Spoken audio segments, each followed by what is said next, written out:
Good evening, friends. I'm going to show you the books I bought in February. Most of these are from London, although some of them are not. I'm going to show you the couple that are not first. This is The Bell Jar by Sylvia Plath. I've already read this, but not this copy. This was a gift. And second, I also got a new Bible, which I want to show you. It's this mammoth thing over here. Is an ESV study Bible in I think this is buffalo leather, and it's the large print edition. And this is the text of the scripture, and this is all the study notes. This is the box that it came in case you were curious. Okay, now I'm gonna move on to the books I got from London. I got a lot of signed books. This is In the Time of Our Time by Norman Mailer, which is this is the signed first edition. I don't know if there are any non-signed first edition, but this is what it looks like. This is the signature. This is a compilation or a miscellany of all his writings, and this was released to celebrate 50 years since the release of The Naked and the Dead, and 75 years since the release of Norman Mailer as a person from his mother's womb. Next up, we have Vigil by George Saunders. This is his second novel, I believe, after Lincoln in the Bardo. This is also a signed edition, as you can tell by the sticker. And his signature is here.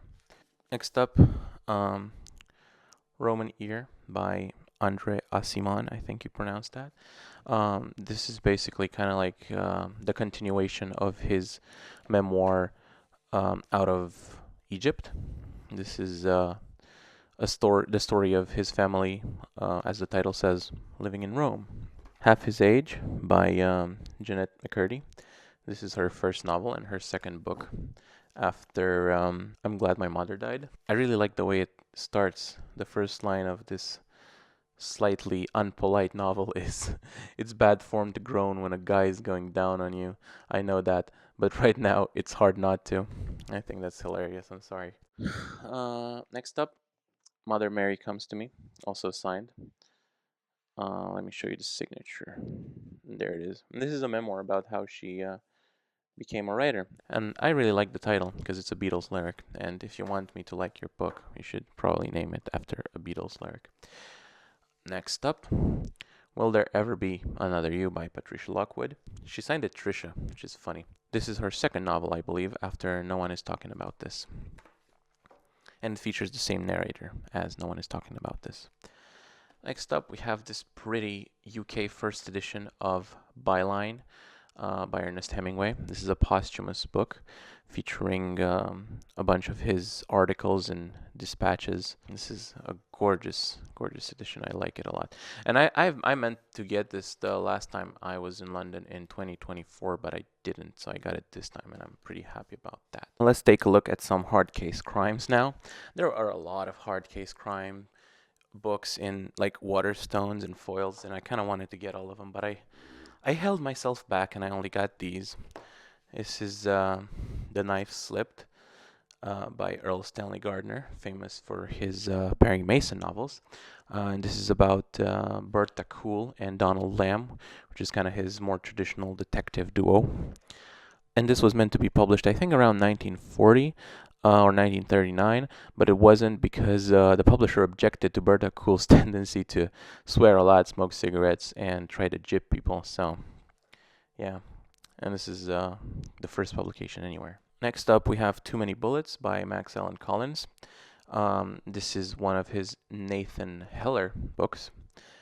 This is the next one in the series, I believe, after the big bundle, which I already owned in hardcover. And I would have liked to get this one in hardcover too, but I didn't find it in hardcover, so I got it anyway. And it's 20th anniversary edition of Hard Case Crime, apparently. Next up, 5 Decembers. I've seen a lot of people whose taste in books I respect talk about this one, and apparently it's really good. It seems to be kind of a Hemingway style, For Whom the Bell Tolls kind of book. Except about World War II instead of the Spanish Civil War. And I'm really looking forward to reading this one. It looks really good. It's a pretty big book for hard case crime standards. And I don't really think it's fully a crime story, although the main character is a detective. I think it's more of a war love story of sorts. Next up, we have Nobody's Angel by Jack Clark. Apparently, Quentin Tarantino's favorite novel of that year. Yeah, this is an interesting story. The story of the book, not the actual novel. Apparently, this guy was a taxi driver who used to sell copies, self-published copies of this book to his clients from the trunk of his cab, and then it was republished by Hard Case Crime, which is such a cool story. Next up, we have Money Shot by Krista Faust, and this is the first book I think in the Angel Dare series, which is I think it's a story about a vengeful porn star, which that series of words is terribly exciting to me. And the last hard case crime I'm going to show you, I think, unless there's one I forgot about, is Supermax, the Max and Angela trilogy by Ken Bruin and Jason Starr, which actually is a quartet because there's a fourth book called Pimp, I think, in this series. Yeah, it's a republication of the first three books of the Max and Angela series in one volume, and I'm looking forward to reading this. Next up, we have another stack of mostly signed books. We have Departures by Julian Barnes, which is reportedly his last novel. I am not very familiar with the work of Julian Barnes. Later on, I think I will show you a copy of The Sense of an Ending that I got, but I'm looking forward to reading this. The Presidential Papers by Norman Mailer. Whenever I see a book by Norman Mailer that I do not own, I kind of have to have it. I kind of have to buy it. I don't know why it's a compulsive thing for me. I already read a few of the essays in this book in other books, like Superman Goes to the Supermarket, which is his famous essay about JFK. Day, a novel by Michael Cunningham, Pulitzer Prize winning author of The Hours. I found this for very cheap at the Judd Books, as you can see. And there's the signature. The Emperor of Gladness by Ocean Vuong. This was £3 off from Foyles despite being signed. This was a very nice find. This is his second novel after On Earth We're Briefly Gorgeous. And it seems like a pretty ambitious book. I'm looking forward to reading it. Another signed book, Hot Wax by Amel Rio, her second novel after If We Were Villains, and her third if you count her novella Graveyard Shift, I believe it was called, which I really enjoyed reading last year. Door Wide Open by Jack Kerouac and Joyce Johnson, A Beat Love Affair in Letters, 1957 to 1958. This is basically the letters of Kerouac and his girlfriend from the period where On the Road was published, which is also, I think, the period when he wrote Dharma Bums, which is probably his best starting point if you want to read one of his novels. And he also wrote a play called The Beat Generation, which I believe wasn't published until like 2004, 2005 or something like that. And I'm really looking forward to reading this. It's a very skinny volume. Probably go through it in a weekend or something. The World According to Joan Didion. I was looking for the biography called The Last Love Song about Joan Didion, but I couldn't find it anywhere in London because I want to write a piece about Didion's early work, basically everything from Slouching Towards Bethlehem to Miami in 1987. And I want to write that piece and submit it to maybe Rain Taxi Review of Books or something like that. And I kind of wanted to do some research, but I couldn't find that book, so I got this one instead. And I'm probably just going to download an EPUB of that one so I can do my research properly. Okay, we have a few affordable paperbacks. This is City of Spades by Colin McInnes, I think you say his name. This is part of his London trilogy. The second one is called Absolute Beginners, which is kind of famous because it got turned into that one movie for which David Bowie wrote the title song. And this is a story about London in 1957. And it's basically about the burgeoning immigrant culture that was starting to appear around that period. Next up, we have The Road. I used to have a second-hand copy of this that I lost in the divorce, but it's nice to have it, and I'm looking forward to reading it. The Ecstasy of Influence by Jonathan Lethem. This is a book of essays containing essays on subjects like drugs, graffiti, Bob Dylan, cyberculture, 9/11, book touring, Marlon Brando, and writers like Norman Mailer, Philip K. Dick, Bret Easton Ellis, and James Wood. And just by reading that to you, people who know me will know that that sounds very interesting to me. Next up, we have a couple books I got for free. It's a very beat up copy, as you can see, since the cover's falling off, of Adventures in the Screen Trade by William Goldman, famous for books and screenplays like Butch Cassidy and the Sundance Kid and The Princess Bride. And this is basically, as the title says, it's his memoir, I guess, of writing screenplays and working in Hollywood. And they were giving it away for free because, as you can see here, I didn't steal it, I promise, because it's so beat up. And they were also giving away free, and I got this old ICD-10, because in case you didn't know, I kind of am a psychiatry intern. So maybe this will be helpful, even though I think it's quite a bit outdated now. So this is An American Dreamer, a psychoanalytic study of the fiction of Norman Mailer by Andrew Gordon. This will probably be a very interesting read to me, but unfortunately it only goes up to about the late 60s, so up to the Armies of the Night, so it doesn't have anything on Ancient Evenings or The Gospel According to the Sun or any of his work post 1968. But I'm still looking forward to reading it. Okay, and this is Ragtime by El Doctorau. This is a novel about the early 20th century in America, and the characters are not named. They are basically a family that go by the names of mother and father and so on. Yeah, and it has no dialogue as far as I can tell. Welcome to Hard Times, another novel by El Doctorau. This is, I think, his first book. It's basically a Western.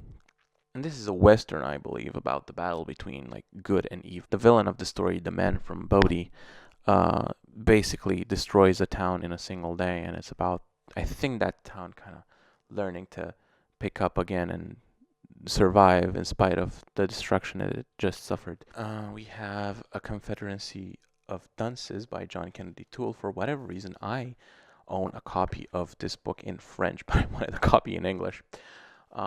Yeah, this is a very famous book. I got it from Oxfam for £4. This is famously published posthumously because he couldn't find a publisher for it while he was alive, and then he killed himself. And then his mother wrote to Walker Percy, famous for his novel The Moviegoer, I believe, and she convinced Percy to help her publish her son's work. The End of the Affair by Graham Greene. This is basically an autobiographical novel, I think, about a love affair that Greene himself had during the Blitz.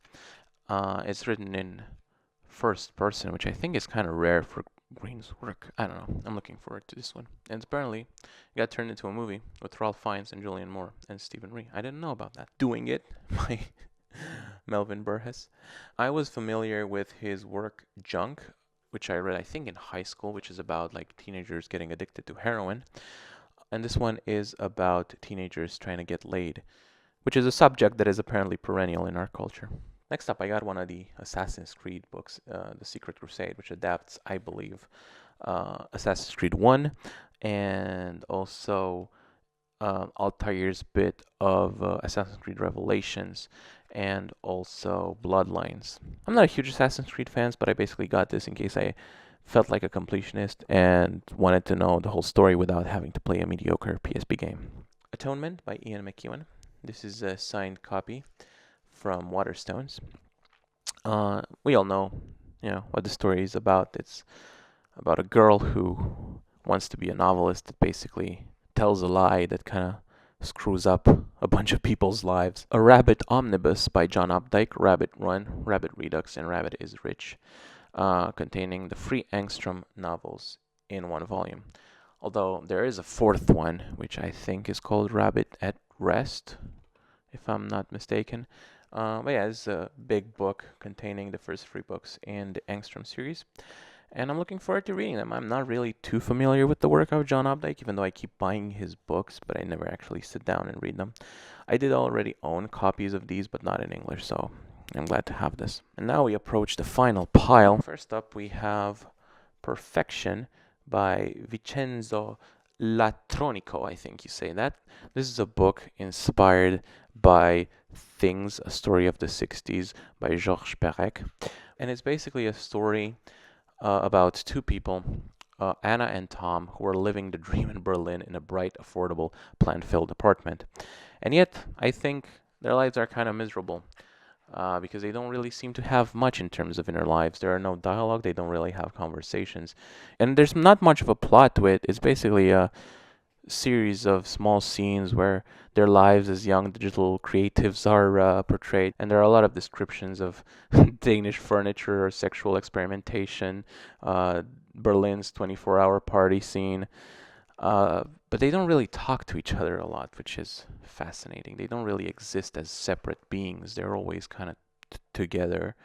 And A Sorrow Beyond Dreams by Peter Hanke. This is the story of his mother who killed herself. And he wrote about it in a very choppy, non-descriptive style.